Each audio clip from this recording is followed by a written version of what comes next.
watching the Bulldog Brewhouse Podcast. Hey everybody, it's Steve Grover back for another cool edition of the Bulldog Brewhouse Podcast. Winston and Roosevelt, they're back home chilling right now in the nice air-conditioned house, and I'm here sweating in my office. I think they turned off air conditioning in our building at 5 p.m., but I guess that's what Daddy does to make money for the boys. So this edition, I have a special guest. We all know that we need our dad in life, and this is David from Ride for Dad. And Dave, how are you doing?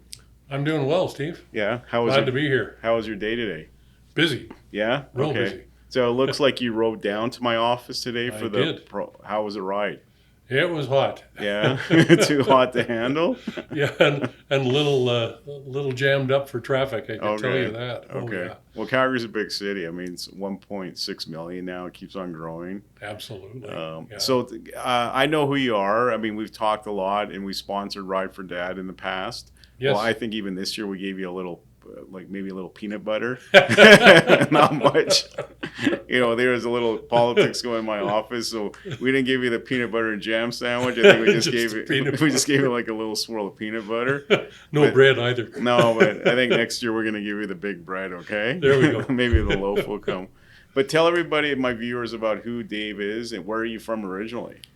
Well, long story. I actually was born in Saskatchewan and lived in 5 different cities before I arrived in Calgary. Okay. So where were you born in Saskatchewan? Regina. Okay. So I don't tell too many people. Yeah, so that's the home of the Rough Riders. It is. So are you a Rough Riders fan?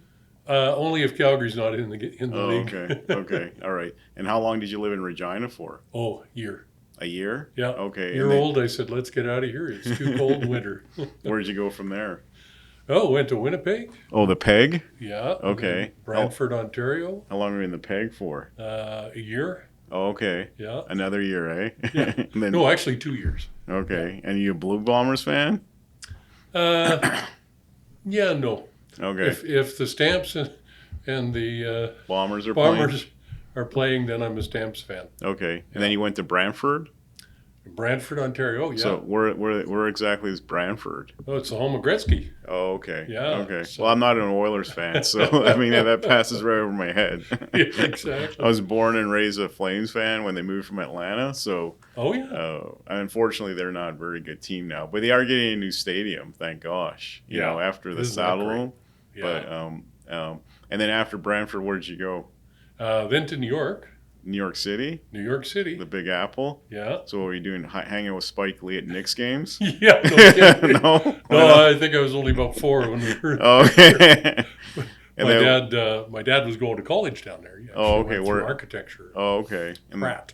And how long did you last in New York for? We were there a couple of years. Okay. And then after that, where did life take you? Well, actually, one summer we went to North Dakota.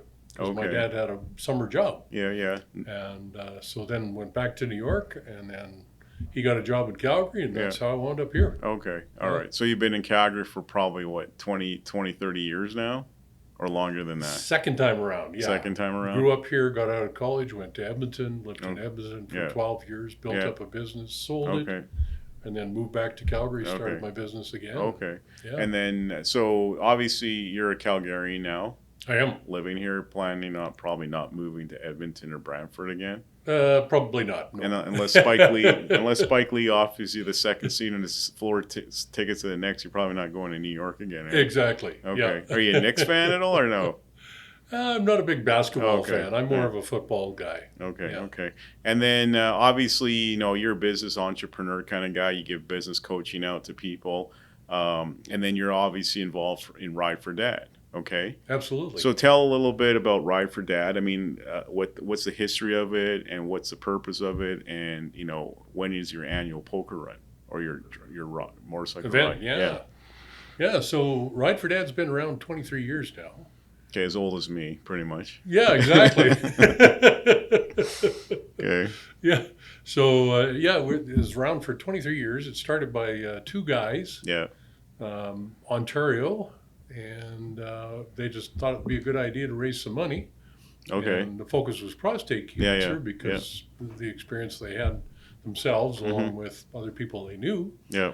And it grew across the country. We've got 28 chapters in Canada. Okay. Alberta started in 2007. Okay. So we've been around 17 years here. Yeah. And I got involved in the second year, just the tail end of the second year. Mm-hmm. A buddy of mine just called me up and says, "Hey, Dave, I'm doing this thing with motorcycles and we're raising money and we need some help." And so I joined on the board. Okay. And so to date, we've raised $1.6 million in Calgary. Yeah. And over $40 million in Canada. Okay. And so the whole purpose of Ride for Dad is to have a ride for a motorcycle ride. Yep. And raise money for prostate cancer. Prostate cancer, exactly. Yeah, okay. Research and awareness. Yeah, So we do two things. Okay. We go out to the community, and you've seen us out there with the man van. Yeah, the man van. Yeah. Make sure I get my prostate test every year. Yeah, we do it for free. So okay. Just come over to our booth and have it done. Okay. Just kidding. So out of interest, how spread is prostate cancer now amongst the male population? Is it becoming more of a problem, or just it's pretty steady as far as detection? Like 1 in 8 men will have an issue with prostate cancer of some sort. It may be just an early stage, or an identifier that is causing some issues. Okay. And then from there, depending on what stage they're at, they're able to get treatment. So, but there's about 1 in 29 men in Canada die every day from prostate cancer. Okay. So the good news is the process and the way people are able to get diagnosed and everything is a lot easier than it ever used to be. Okay. So all right. The researchers are doing a great job. Yeah. Okay. So what's you're obviously involved with Ride for Dad, and it's a great, I've participated years ago. I remember I raised a bunch of money, and then this is back when I think the ride started at the Max Bell Arena. Does that recollect? That was one of them. Yeah, that was years and years ago. It was. Probably when I still had like some, not all gray hair sort of on the sides. But I remember going in that ride, and it was pretty big, and the police were there, and I think we went down Deerfoot. Yeah. And it was quite large. Do you remember that year? It was probably 630 riders. Yeah. Okay. And so it's just it's the benefit of men in general. Obviously, I saw some women participate in the ride too. They came. Oh, absolutely. So it's very open to everybody. Yeah. And there was just a big ride, and then it's across Canada, but they have different days, correct? Oh yeah. Every chapter has their own event at different times. Okay. This year we had one in Edmonton and one in Calgary on the same date, which is the day before Father's Day. Yeah, okay. That's been traditionally our Calgary ride. Okay, all right. Yeah. And then has it grown lately across the nation? Because as I've noticed in Calgary, there's more and more groups coming about. There's obviously some really good ones like, All Against Abuse, John Graham's great group. I love to support them. They've got their poker run coming up this Saturday. I'm probably going to attend that one. There's Bikers Are Buddies. I was there last weekend. There's a lot of groups out there. So has the Ride for Dad, has a ride expanded, or kind of is it kind of slowed down a little bit? Well, since COVID, it slowed down. Like our numbers were a little lower. This year was a little bigger than last year, not by much. Yeah. But what is interesting is the number of people participating. We're making more money donated per rider than we have in the past. Oh, okay. So the amount of donations coming in from other riders has been going up. Okay. And so that's a good thing. Yeah. But we'd love to see a bigger turnout. We'd love to see, okay, back up and around 300, 600. 700 people. Yeah. So what inspired you to become part of Ride for Dad early on in the founding of the chapter here in Calgary? Oh, well, I think a buddy called me up and said, "Hey, we need some help." Yeah. And I thought, well, okay, I can donate a few hours. And then next thing I know, he left. And he said, "You're it." Okay. So I wound up on the committee just as a volunteer. Yeah. And then I became a chairperson of one part of that committee. And then eventually, after being there for 15 years, well, actually 12 years, I became the chair. Okay. Because our two chairs moved on to other things. So you're the guy that they call just, when people want to retire, they just call Dave and say, "Hey, Dave, come in," and then they leave in 6 months. Eh? That's happened too often in volunteer organizations with me. It's funny you say that. And what has kept you so committed? Because obviously you've been involved now and you're the chairperson, and why do you do it in and out? Like, why are you so involved with Ride for Dad? Well, I think I think it's a great cause. And the amount of money we raise is making a difference. Okay. I've had a number of buddies with prostate cancer, different stages, and some of them passed on, and some of them were able to recover because they got it detected early enough. Yeah. So it's close to home, knowing people. Yeah. I've found it's challenging, as you probably have seen in the volunteer community in general, just to get volunteers. Oh, I know. Yeah. And having the continuity every year. Yeah. And getting people to step up to the plate and take on a little role or become part of the board and that sort of thing has been challenging. Yeah. So, this is my third year as chair, and I only planned on being chair for 1 year. Okay. So why is it you became longer than 1 year? Well, part of it we went through COVID. Okay. So we did a thing during COVID called the Rat Ride, Ride Alone Together. Okay. And so that was just small groups of people that knew each other. They'd get together and they'd go out and raise a little money. And, we had a little contest where people could take pictures of different areas they went to. And, that Easter egg and Bakerville, that sort of thing, and then post it. Okay. So that helped raise a little money. It was nowhere near what we would do during a formal ride. Yeah. But it kept it alive, and then when it came back, it was a matter of, okay, what do we do now, and how do we get people back? Okay. And we've had over 5,000 riders participate in the ride over the time period we've been in Calgary. It'll probably be closer to 5.5 now. Yeah. Okay. And then obviously we all know what happened. There's a shutdown for 2 years during COVID. Yeah. And it's been slowly people getting back into supporting the Ride for Dad. Yeah. And what has been, are just people too busy now, or is it just kind of, because the Stampede was crazy this past July. Yeah. It was completely insane. Yeah. And I had a field day actually once, 6 stuffed animals. I'd never done that. I got a daughter, so she was quite happy with I'm sure she was. Yeah, you're a hero now. Wow. Yeah, but what's been the delay in getting people back into ridership for? Is there anything that you can put your finger on of why it's been? There's a few things. And what are the things you think? One is when the ride first began, and you know this because you participated in some. We ran the ride through the city. Yeah. So we're getting a lot more exposure locally in Calgary, and it is called the Calgary Ride for Dad. Yeah. And we had police support that year that you were talking about, where we started Max Bell. Yeah. We had the police chief and his entire ride crew support us. Oh, yeah, I saw them. Yeah. And in the last, I'd say it's been probably 5 years, maybe 6 years now, the police have gotten busier. Of course, lots of things going on in the city. Yeah. Police force is looking for people to join their forces, so they're short-staffed. Yeah. And what's happened is they basically came back and said, we can't do traffic blocking for you. And of course, the challenge then being is if you got a large group, you get through traffic lights and around corners and turns. Yeah. So that was one of the factors. And we said, well, in order to run the ride as a group ride, we have to look at some options. So that's when we started going outside the city. Okay.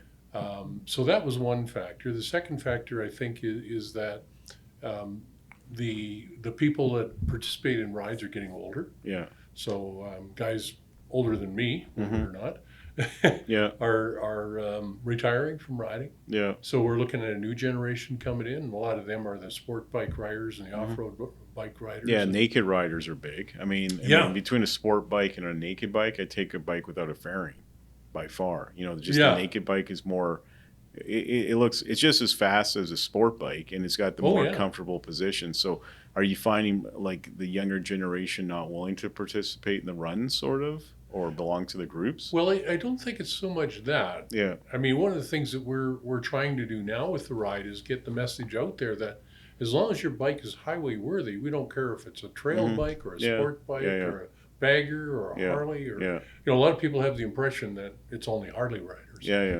Part of that is, of course, one of our major sponsors is a Harley dealer. But I think the biggest challenge is a lot of the younger riders don't think that, with a sport bike or a crotch rocket or whatever, that they're going to be welcome. But it's open. Like I say, as long as the people can do highway speeds, we're happy. So what do you think's been the breakdown of the, you see certain, like you go to a bike night and you'll see a lot of cruisers there, and then you'll see another group with sport bikes and naked.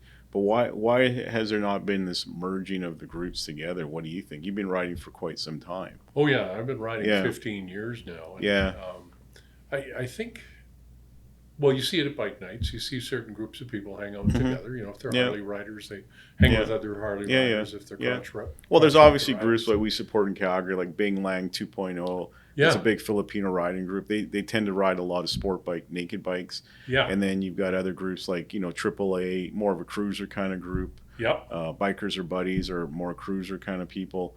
But, is it just, they're just, I think they're just comfortable in their own groups, area. Right? Okay. That makes sense. And we approach a lot of those groups and we say, look, bring your entire group down and just jump in and join us. We'll put you together as a pack. Well, it's almost like actually when I think about it, it's like automobiles. Like, there's a sport car night. I think it's down by Quarry Park and stuff like that. Yeah, right. But you don't have the dude showing up in the RV for the sport bike night. So it is because people want to say, like, why can't all bikers get together? But they say, why can't cars get all together? Because at the end of the day, it's like, there was a bunch of guys, the Lamborghini dealership here in Calgary, they used to do like a ride or drive out to Lake Louise or something. I remember that. But I've got an SUV. I don't think I'd join them with mine. You might be frowned upon. Yeah. And then if you got a truck dude, I mean, he's not going to be hanging out with the guy with the vet. No. You know what I'm saying? So it makes sense. You know what I'm saying? Well, I think there is that, but I think as the community's evolving, like we used to have I shouldn't say only, but mostly male riders. And now we're seeing a lot more women participating. Oh, yeah. We welcome the women to join us. It's not segregated to men only. No. And what they recognize is, they've got an uncle or a grandfather or father or husband that's gone through prostate cancer, so they realize the cause. Yeah. And it was interesting. I had a conversation just yesterday with somebody about breast cancer. Yeah. Well, they get 13,000 people out to an event. Oh, I know that. Right? Yeah. But breast cancer's been out there forever. It has. It's been. They've raised so much money. I think they have more money than what they can deal with. That's what I've heard. Yeah. And everyone goes crazy for the pink month. I think it's October or something like that. It is. Yeah. And it's good. It's good for breast cancer.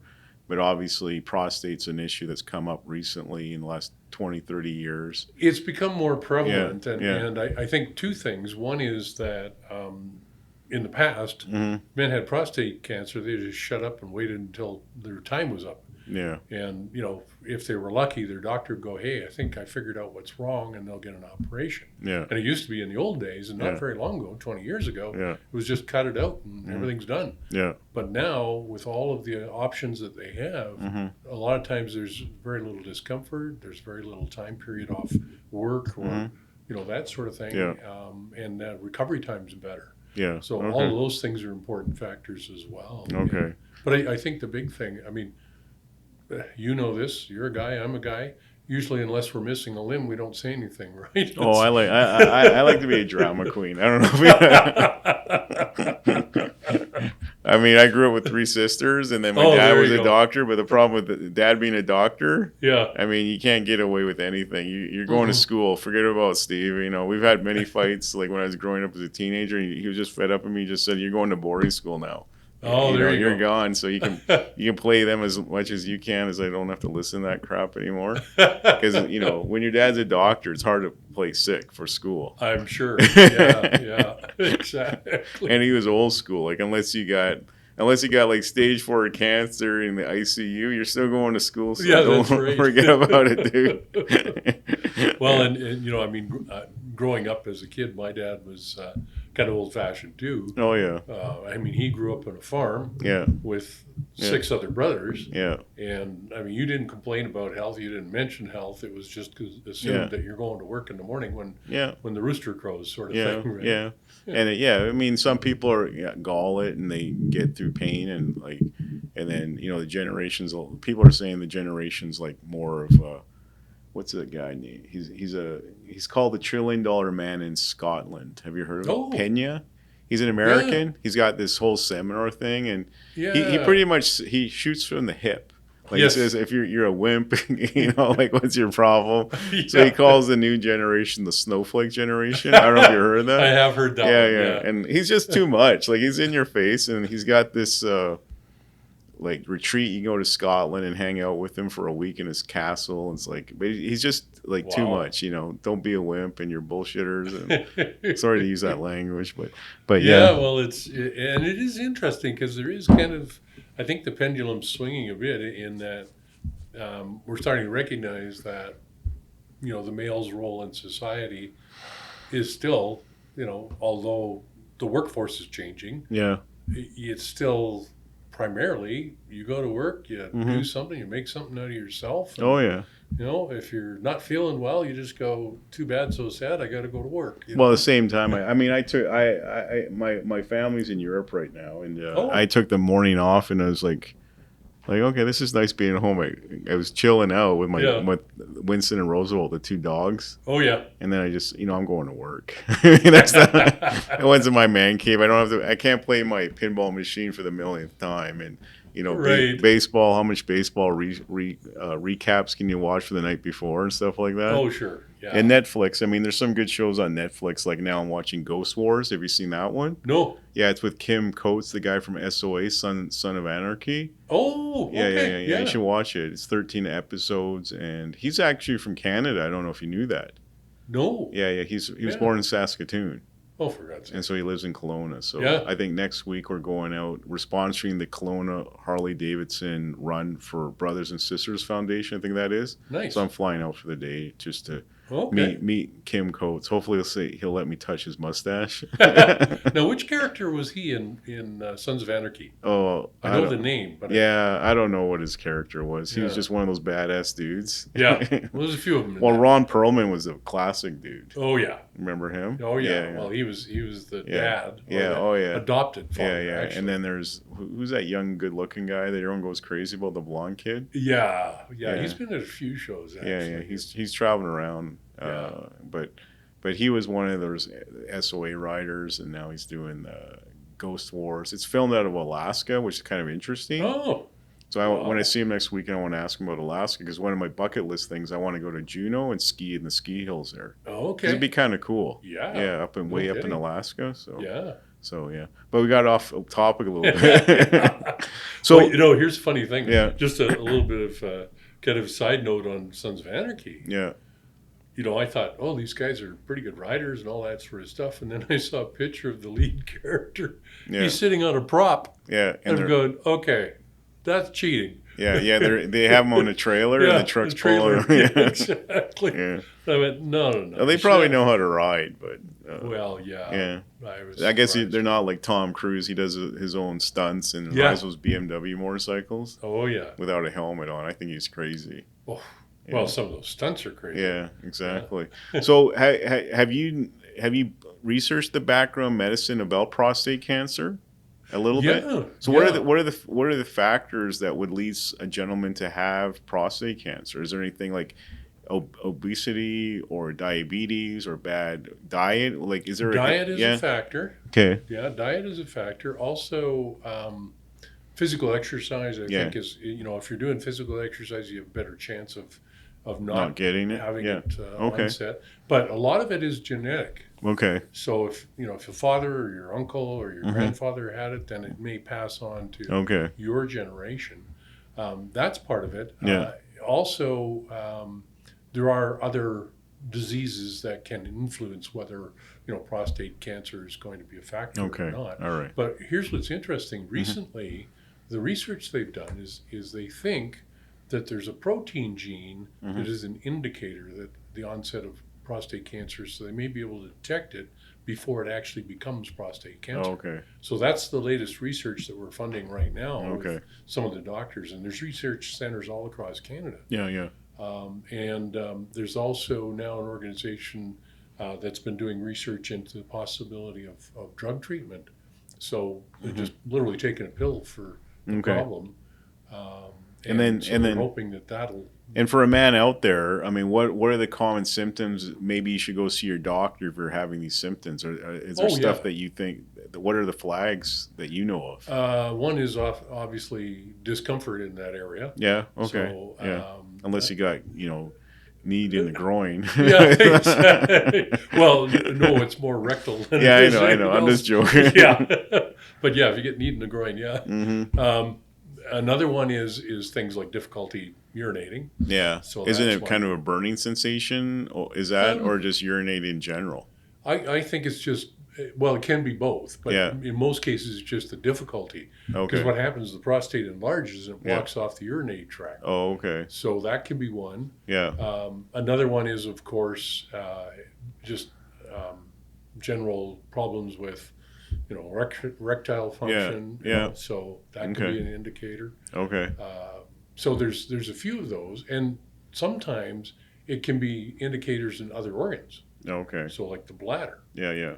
Okay. And so all of those factors can really influence, the outcome of prostate health. Okay. But a big one is things like diet, alcohol, Yeah. all that sort of thing. So Okay. yeah. And then, so obviously, I've seen the man van out there. We sponsor that at Tool Sunday and stuff like that. Yeah. So how often is the man van out there in the Calgary community?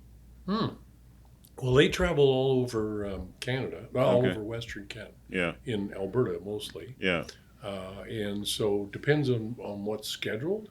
But in Calgary, there'll be a number of different destinations. We usually have at least 3 with the Ride for Dad. Okay. But there's other organizations that support them as well, and they'll bring them out to different locations. Okay. So, and it's sponsored, like it's paid for. So Ride for Dad pays for the man van to go out to different locations. Okay. But we've now got a rural one as well. Yeah. And so they'll go out to the outlying communities like Okotoks or Didsbury and that sort of thing, and they'll set up there. Okay. And they've been up to Canmore. Yeah. So the man van's at the motorcycle show in January? They should be. Yeah, they should be. Yeah, we're there every year. And then what about Two Wheel Sunday?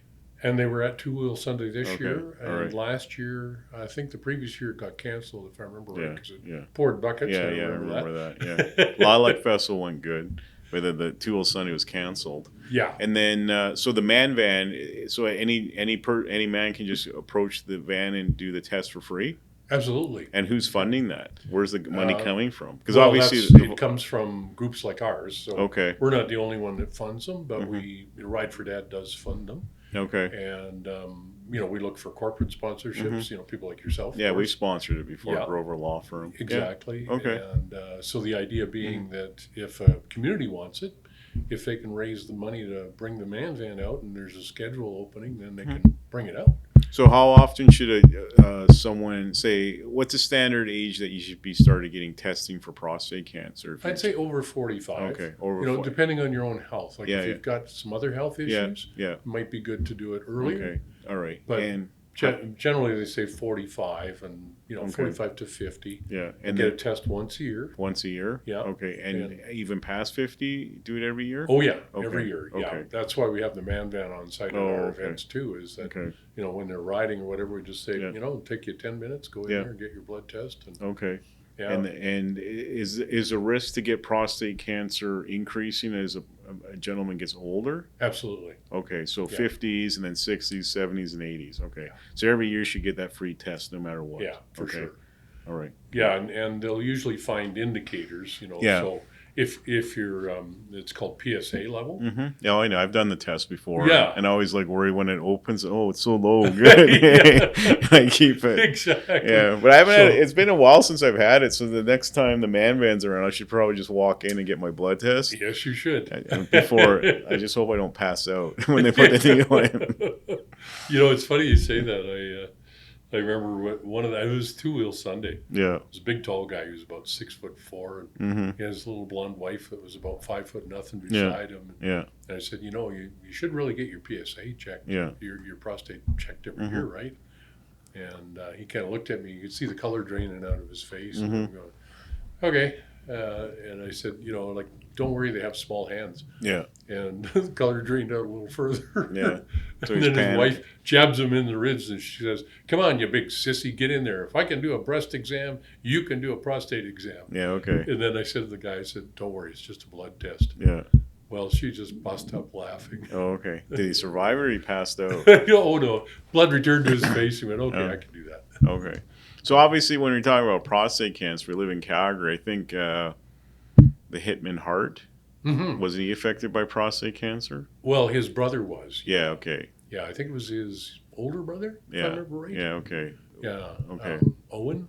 Owen Hart. No, Owen died. No, Owen died. That's right. I'm trying to remember what his brother's name was. Isn't the hitman Hart? Was it one of the Hart brothers had prostate cancer? Yeah, his older brother. Yeah. Yeah. And has the Hart family? Yeah, he passed a few years ago now. And so Brett has been actively involved in the Prostate Cancer Center as a kind of a spokesperson for them. And, yeah. So has he helped you give the awareness about prostate cancer to people out there? Oh, yeah. Yeah? Yeah. He'll, like they do I think they call it a Bret Hart Day or whatever at the Prostate Cancer Center. And so he'll stand there and meet and greet people and talk to them and that sort of thing. Get pictures with them. I've got a picture with him somewhere. Yeah. Okay. Yeah, I've got a signed like pink glasses from him, signed by Britman. Yeah. My buddy gave it to me for Christmas, so it's down in my man cave in the bar. So I kept it right beside the $1 million Trump dollar bill. Oh, there you go. I bought that in Vegas like back in 2018. Oh, yeah. Yeah, at Rio Hotel and Casino. So I'll tell you, if things keep going, there's going to be a lot of Trump collectibles. Oh, yeah. It's crazy. But he's a big supporter of prostate cancer and all that stuff. Eh? Yeah. Okay. Oh, yeah. He's like his brother went through the prostate cancer center and all the treatments and everything else, and he was I think by his side during the whole process. Okay. So the Prostate Cancer Center is connected to the Rocky View Hospital, right? Oh, just up the road from here, because we're right here at McLeod and Glenmore. Exactly. So Rocky View is just a 5-minute drive away from here. Yeah, not far away. Okay. And what's interesting is this year they were able to expand the Prostate Cancer Center quite substantially. So they got some funding from various sources, including corporate. Yeah. And so they're now about 4 times the size of what they used to be. Okay. So they can treat a lot more patients, and they've got a lot more facilities there. They've got a workout center, so men that go through treatment have to do certain exercises and all that sort of thing. Yeah. And I see you at a lot of events. You guys have a booth pretty much at a lot of events. We try and get out there everywhere we can. What are the big? Is there certain big 5 events you go to every year to have your booth out? Other than your ride, like is there certain events that you're here in Calgary that people can come up and talk to you about? For sure. Ride for Dad. What are the top 3 or 5 locations you're at? Well, the bike show for sure in January. Yeah. I think this year was in February. Yeah.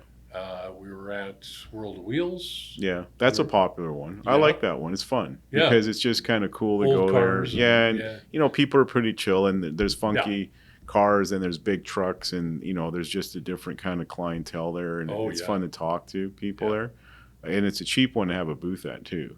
It's reasonably it's reasonably priced. Yeah. Okay. So we were at that. We were at there was another bike show too. I'm trying to remember which one it was. A couple of years ago, we were up at the Horizon Village. Yeah. In the parkade. Yeah, so we were up there for that. Yeah. Because the regular bike show had shut down. Yeah. So we've been to that. Two-Wheel Sunday, of course. Yeah. And then Calgary Harley has a number of events that are you at the Rallies at Rockies one? Yeah, you just finished that. Okay. That was a couple of weeks ago now. Yeah, in middle of July. I was supposed to go to that one, but I got too busy. We went to the Triumph Rally out in Nelson. Oh, nice. Leanne Langlow. I know the name. Yeah, she puts on a good event. Okay. Yeah, so I went out Friday morning till Sunday. It was fun. Right. Nelson's a nice town. I mean, have you ever been out to Nelson? I have. Yeah, it's kind of chill compared to Banff. Is just too commercialized now. It's just there's too much traffic. Yeah. Parking's insanely expensive. Hotels are expensive. Well, now you can't even park in a lot of places. You have to take a bus in. Yeah, I know. Which I think is silly, but yeah, we were going up there in June to do a Grover Law Firm branding video, and we go into Banff, and I knew this was going to happen. It says all parking is packed for the Sulphur Mountain. You have to park and take the bus up. Well, that's going to take an hour to two. Let's just go to Banff Springs and have lunch there. And we're lucky enough to get a spot right on the road leading up to Banff Springs. Oh, fantastic. But Banff is just, it's a great place to hang out, but it's just growing, and it's just so commercialized, and it's so expensive now, Yeah. And I've worked in the tourism industry as well. And I'll tell you, the battle between Banff and Canmore. Canmore wants Banff's revenue and traffic, but they don't want the parking. Yeah. Well, now Canmore's charging parking now. Yeah. I don't know because they've closed down the main drag now, exactly. And on the weekend, and you got to go. And even though I'm a lawyer, the one thing I don't like paying for is parking. So I took my daughter up to Canmore in June. Yeah. And we had a nice father-daughter day, and we parked way to the west by some kind of swampy lake, and we had to walk all the way in because that's too cheap to buy for parking. But then the thing is, I'll drop some nice coin on a new motorcycle. Gotta have your priorities. Exactly. You can only have so many toys, Exactly. Yeah. Well, it's good for the exercise at my age to walk into Canmore, and we enjoyed the day. It was pretty cool. Yeah. Well, Canmore's still an interesting town, a great town to go to. It's less. I think it's less tourism traffic and more just kind of Alberta. And there's a lot of Calgarians, but it is busy. I mean, compared to years ago. So where did the ride start this year in 2024? Oh, we started up at Ralph's Motorsports. Okay, the Kawasaki dealership. Okay. They got a good location near Balzac. Yeah. And they're great for access because we can get right onto the highway quickly. Okay. Yeah, so we went from there. We went up to the RV park on, what is that, Highway 22. Stopped for a poker run stop. Yeah. Then we went up to Canmore, and we stopped at the mall there. There's that little mall that's just off the main street. And there's a little coffee shop there, an ice cream shop. So we stopped there for a little bit for riders to do that. And then we went from there to the Stony Nakota gas station and casino area. Yeah, and then you go in there and play some cards? No. You didn't play any blackjack? Come on. What? You didn't hit any slot machines to try and get the 777s? No? You didn't we had our own gamblers. You didn't go in there for a quick smoke? Smoke you're allowed to smoke in there, I know. It's a nice I've done some rides out because we live on the west side of town. So for me and my buddies, just to hit Highway 1A and then cut across to Nakota. Yeah, on it's 40. Like 40 minutes. They got good food there. Yeah. I mean, they have that bar area. You can watch a hockey game, enjoy some, obviously don't drink any pops because you're riding a motorcycle, but we have Coke or Diet Coke and have some nice dinner. But it's a nice little mall. I mean, area where they have the casino and the hotel and stuff like that. Oh, yeah. Those casinos they're well furnished. Well, I don't remember. You've been here in Calgary a long, time too. And coming back west from Banff, there used to be that gas station. I don't know if you remember. Right, and the old 50s style gas it's station. All abandoned. Remember, it's just concrete. And I thought if anyone ever opens a gas station in that area, it's going to be a cash cow. Oh, and they cashed it out with I think Esso's there now or something. Then Esso, but that place is nonstop busy. Just because between Banff and Calgary, you need to stop. And I always stop there. Yeah. And just for a little break and to get a Tim Hortons coffee, but. I mean, I wish I had some land out there where I could open a gas station coming west from Calgary. Yeah, well, that old one was always busy. Well, it's all abandoned now. Yeah. Like it's all graffiti and everything. The one the one I'm talking about. It's on the right hand side is going west. Yeah. Yeah. So that was a classic stop for a lot of people. Yeah. So then after Nakota, where'd you go from there? Then we came back into Calgary, and so we on Highway 1. On Highway 1. So we went 1A to Canmore, and then 1 to Calgary, and up to Calgary Harley, and had a barbecue at the end there. Okay, cool. So that was great. And we had two of our sponsors are 2 Lions clubs. Okay. So they cooked the barbecue and they provided the what they have on what they have on the barbecue that night. Burgers. Burgers? Oh, okay. And good burgers. We're not talking cardboard. Oh, okay. All right. We're talking really good quality burgers and all the fixings with beans and salad. And how many people did you get out this year? We had just over 100. Okay, that's not bad. It's decent, but I'd sure like to see it climb up back to I the mean, bigger numbers. Yeah, we're the Bikers Are Buddies run on Saturday, and it was. I mean, it's good to see that group. They're really good people, but I think they only had about 20 people show up. Oh, really? Yeah. Oh, that's kind of sad. Yeah. Well, I don't know, but people are busy in the summertime, and it takes a lot of stuff out of the whole day to go for a ride and come back and stuff like that. Yeah. And well, then, in most rides or most weekends, there's at least 3 or 4 rides going. Oh, sorts. Yeah. And then the other thing is inflation. gas is going through the roof, and you have to be very selective on what ride you're going to do. Like, you can't do every ride every Saturday. Just I'll pick one that I want. Yeah. Because the cost of living is going up, the cost of groceries going up, and gas is always going up. Yeah. Okay. No, very much so. It's and I think that's part of the factor as well. And trying to get for a lot of people in the biking community trying to buy bikes. You've got loan factor and. Yeah, but I think I think there's enough. I think biking ridership has gone up since COVID. Oh, absolutely. If you talk to dealerships, yeah. And I think there's too much of a selection of poker runs nowadays. There's a lot of that. Yeah, absolutely. Yeah, poker runs and auctions and all sorts of things like that. Yeah. And, it's. I mean, it's good to see because there are charities that should be supported, but some of the rides, and this is one of the challenges for most of the people out there, they're looking for something to do. They see a ride happening. They don't know if it's supporting a charity or just a fun ride. Yeah, or it's just some and, bank account for someone. Yeah, or that. Yeah, exactly. Yeah. Somebody's making money. I won't mention any names in Yeah, we won't go there.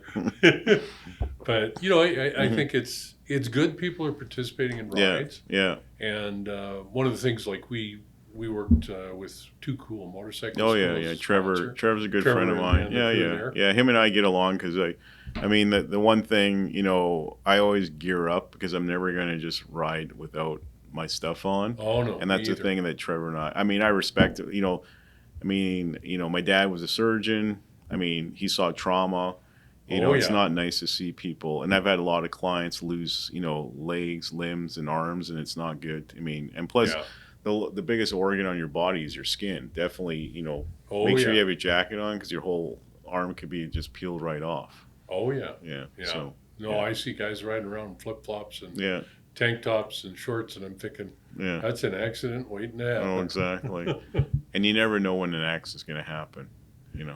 Well, and it's not only you as a rider, but it's everybody around you, and it's road conditions, and weather. Oh yeah, all those things can be a factor. And I'm with you. I put my gear on. I don't care how warm it is. I put gear on to just be sure. So Ride for Dad. You say there's chapters across Canada, correct? Are they all independent of the founding chapter, or are they all run in conjunction with them? How does it work? Oh, well, we have the national body, which does basically the administration. And where are they based out of? They're based out of Ottawa. Okay. They're close to Ottawa. Yeah. Okay. And then each chapter runs their own ride. Yeah. And raises funds in their own area. Okay. And then there's a selection process for which researchers get the funding every year. So they have to apply. They apply to through the national body to a medical panel. Yeah. That reads their documents and looks at the research and decides, okay, this year we're going to donate the money to this researcher at this center. Okay. And so it's very good because the doctors that sit on there are all experts in prostate cancer and research and all that stuff. Yeah. So each chapter has the choice as well as to who they want to support. Yeah. So it's all independent that way. So is it Canadian politics at play where everything goes to Ontario, or they spread the wealth? Oh no, any money raised in Alberta, it stays in Alberta. It stays in Alberta. Okay. So Southern Alberta chapters have all got together and supported the Calgary there's Research nothing. Center. So do they have a constitution Ride for Dad, or bylaws they govern? Oh yeah. We've got they don't have a chapter in there about equalization payments, how no. Canada has to send, Alberta has to send a bunch of money to Quebec every year. Yeah. Okay, so Ride for Dad in Calgary and Edmonton have to send money to Ottawa, eh? Yeah. Okay. Yeah. Oh, okay. I'm just joking about that. Yeah. Oh yeah. Well, always, anytime anything's are centralized. You want to be a have-not province of Canada because then you can suck Alberta dry for every billions of dollars we make here. Isn't that fair? Yeah. Well, and what's interesting is that there's a lot of chapters in Ontario, obviously, because that's well, where it's it a big, started. huge. I mean, And like, it's a big area. Like, you know, I think almost more than half the population Canada is in Ontario when you think about it. And Quebec, yeah. Yeah, I was in TO. I mean, I was saying to my daughter, I'm going to TO, baby. You know? She liked that. But Toronto, it's a big city. Like, I was like, there's 6 to 7 million people in the GTA. It's not a small, and there's crime problems, but it's just a big city now. Yeah. It's not small. I'd been there in a while, and I stayed downtown and near Skydome. I was going for a conference for Ontario trial lawyers, and the Jays were in town. They're playing the Twins, and nice. I mean, I walked to the stadium and got some good seats in the outfield. But you don't realize how big Toronto is until you're really there. Yeah, well, and then there's all of the satellite towns. Well, right that's around right? Scarborough and you know, Oakville, but that whole GTA area is just massive now. Yeah. And then you got Mississauga, and it's kind of its own little. But I can see now going there in May, like what the attraction is to go to Toronto, because it's so diverse. There's so many options for your money there. You know, you can go to a Blue Jays game. You can go. I mean, you could go to a Maple Leafs game if you get tickets, but you know, if you want to see another team lose, they're not going to win the cup. But there's a lot of dining options, shopping options. It's just it's a big area. I'm surprised how big it is. You know? And there's so many different things going on within the outskirts of the city too. It's well, and we've got like this year, for instance, all of the ride, the people like myself, chair people of the chapters. Are going to be meeting in Montreal. Okay. Parlez-vous français? Oui? Okay. Well, make sure you have some good poutine, hey? Yeah. You gonna have to spend some time in Montreal? I'm hoping to, yeah. Well, go to Schwartz's, that Montreal smoked meat place. Have you been I've there? Been there before. Yeah, it's pretty good. Yeah. And then there's a steakhouse. I forget the name of it. It's pretty...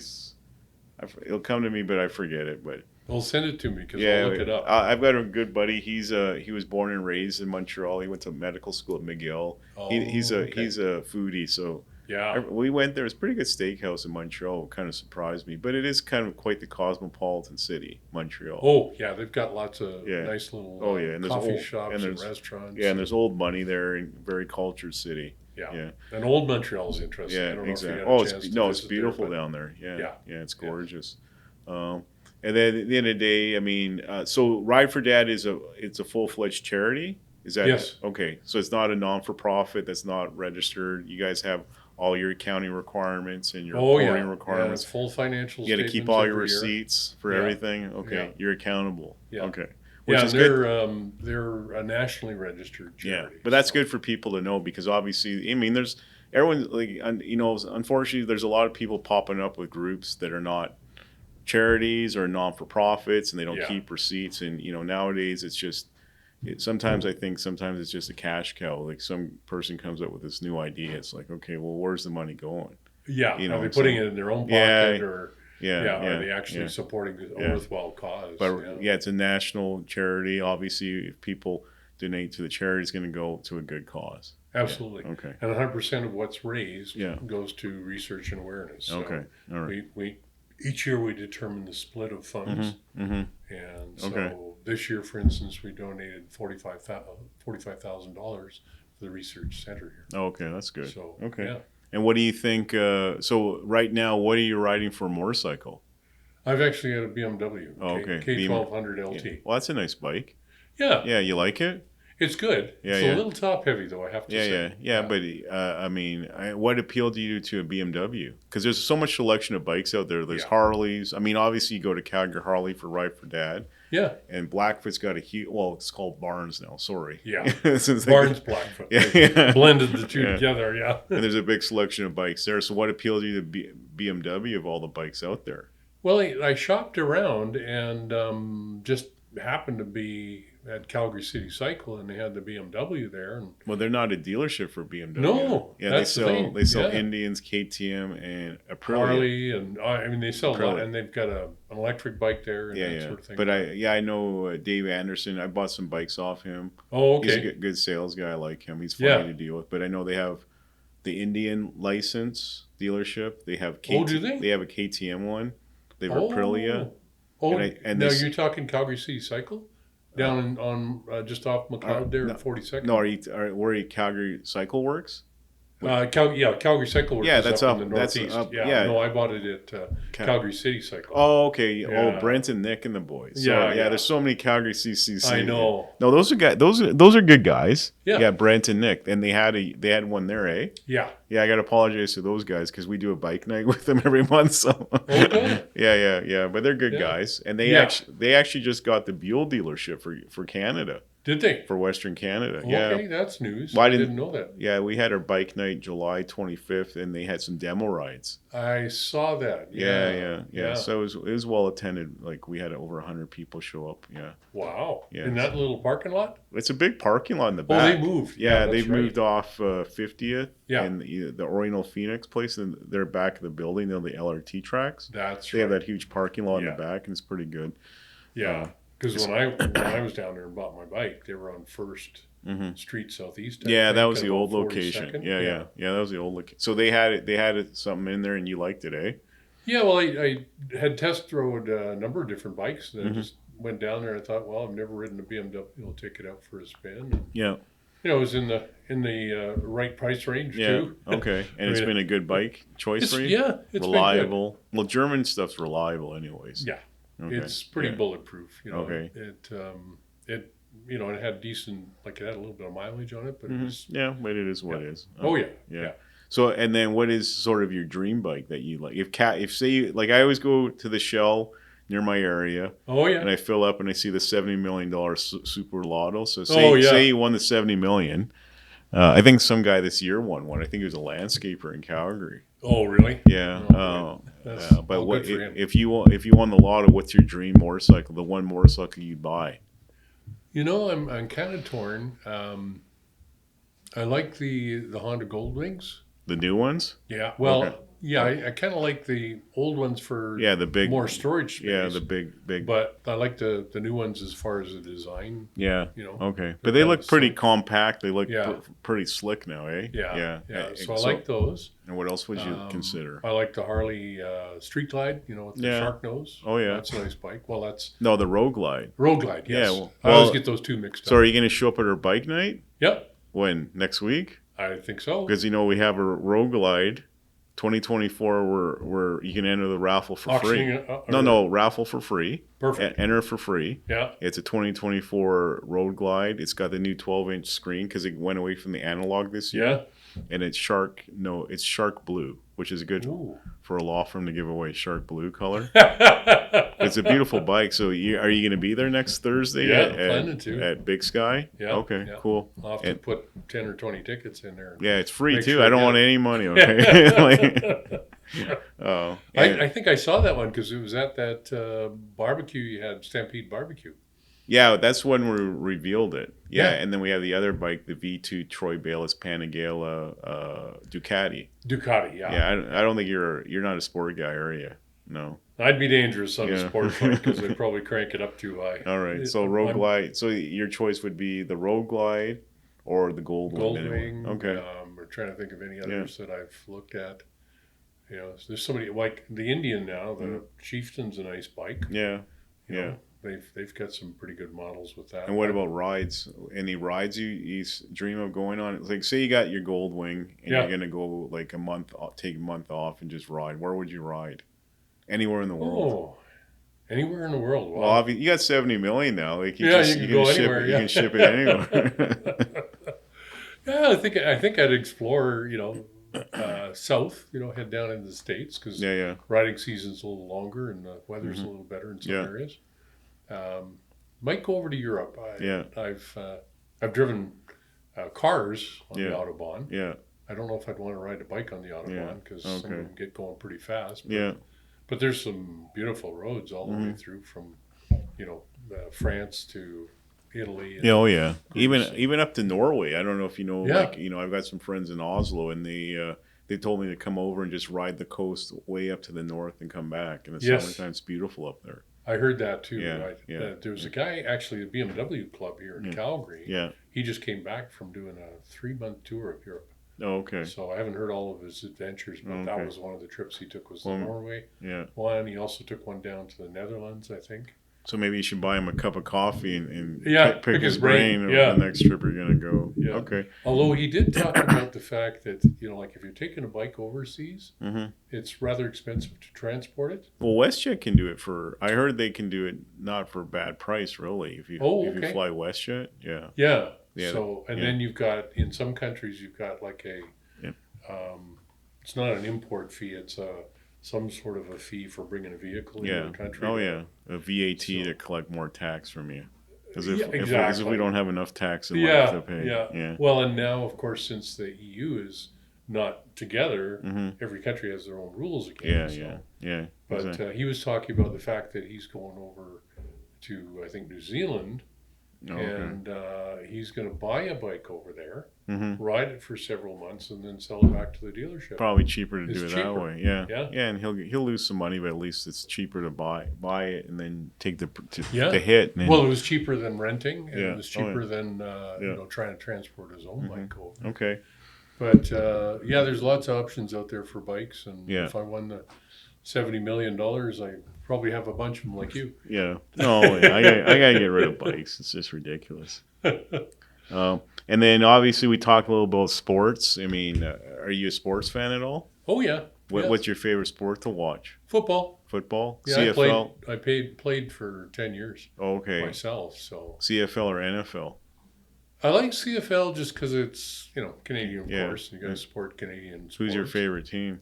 Calgary. Stampeders? Yeah. How are they doing this year? Yeah, they're up and down. Yeah, I don't like that stadium, though. They need to get a new stadium. It'd be nice. It's been a long time coming. I mean, look at Edmonton, what they've got for a stadium. Yeah. But they're so the funny thing about Edmonton, they won all those Grey Cups, but now as the Elks, they haven't won anything. No. So at least Calgary's got more Grey Cups than the Elks do. Yeah. I don't know how they came up with that name. Edmonton Elks. And that was such a silly political thing. It's like they were talking in the States with baseball, you can't have the Mohawks and you can't have the. But the question is like I go to Atlanta for some business every quarter, and the Braves are and they do the chop. The chop on the seventh inning. Tomahawk thing. People aren't like screaming and yelling. I mean, obviously you got the Cleveland Indians changed their names to the Guardians. I know. And then the Redskins changed to the Commodores or something like that. But they're you still have the Braves out there. You've got the Florida State University Seminoles. I don't know if you watch college football, so yeah. But I mean, like even if they got rid of the Eskimos, I thought they should have come up with something like the Eagles. Maybe that would have been cool. Maybe there's NFL patent on that because Philadelphia's Eagles. It could be. Yeah, I don't know if there's like cross-border copyrights and all that stuff. But maybe out of respect, because sometimes a lot of people look at the CFL as a junior development league for the NFL. A lot of players come up from the States when they can't make a team down Well, look at Doug Flutie. I mean, he tried the NFL, didn't do well. He came to Calgary, Toronto, won a bunch of Grey Cups, and then he ended up in Buffalo, and he did well. Oh yeah. He proved himself up here, and so he did well for Calgary. I thought, Well, probably out of respect, they didn't do the Edmonton Eagles, but I thought that would have been a cool name. Yeah, the Elks just doesn't. It doesn't cut it with me, but at least the Stamps have got more Grey Cups than the Elks do. Yeah, well, and they did well for a number of years when I lived in Edmonton. Well, I remember Brian Kelly, the wide receiver, number 77. Yeah, that guy, he pissed me off so many times. Like, that guy he's like the Steve Largent of CFL. Remember Steve Largent from the Seahawks? I know. Number 80? Yeah. Oh, out of the NFL. Yeah. Yeah, that guy, he couldn't run or squat, but that guy could cut, and he just could catch a pass. You know what I'm saying? Oh yeah. Like the last minute. Yeah. Yeah. So, oh yeah. No, it's. I think the unfortunate part is we just don't see the support up here for sports like we do in the States. Yeah. Even the Olympics. Yeah. I mean, an Olympic team going over to perform in another country. Yeah. They have to work really hard to get any sponsorships. Yeah. In the States, I mean, you say I'm an athlete and they'll throw money at you, right? Yeah, but it's big money down there. I lived in the U.S. for almost 10 years, and they've got the population. They have the economy. Yeah. I mean, McDonald's, McDonald's is huge. Oh, yeah. Coca-Cola is huge. Of course, they want to splash all their names all over athletes just for the, Yeah. the exposure and stuff like that. So, and the amount of money that's paid for commercials down there is incredible. Yeah. Up here, we don't, like, we get the Canadian commercials, and everybody goes for a snack.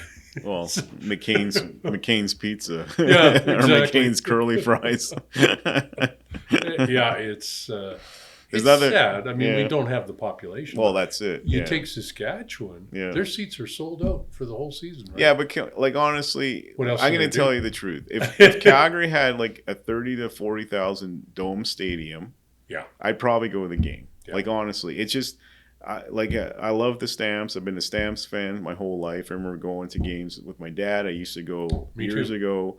But that stadium, like, man, they gotta get rid of that stadium. I mean, it's not pleasurable to sit there unless you're up in the box. Like, some companies have the box, but even then, there's not that aura of sitting there. But there was a couple plans. I don't know if you remember, they were going to build they're going to build a dome kind of hockey arena. That's on the right. west side, and that kibosh on the bank there. And then I always think they should always put a dome stadium in the northeast Calgary, especially with Stony Trail now. Like, I live on the west side, just hit Stony Trail 15 minutes by the airport. Go to the nice dome. Like, even a 30,000 square foot seat stadium, that's all we need. Yeah. I mean, I don't know if you watch college football, but Idaho Vandals, I don't know if you've seen, I don't know if you've seen I've heard the name. Yeah, they've got a dome stadium down in Moscow, Idaho, like 17,000 people. I know. I'd rather go to a game there than the McMahon Stadium, honestly. Yeah. Well, and you look at Saskatchewan. Yeah. They've got I think it's 40,000 seat. Yeah, and they have a beautiful stadium. I've seen it. And look at Winnipeg, the Investors, what's it called? The Investors Group Field or something like that? Yeah, Investors Group Center. Yeah, and that's a nice stadium too. Yeah. So, but here's the funny part. Yeah. The coldest cities in Canada don't have a domed stadium. Yeah. The warmest cities do. Vancouver and Toronto.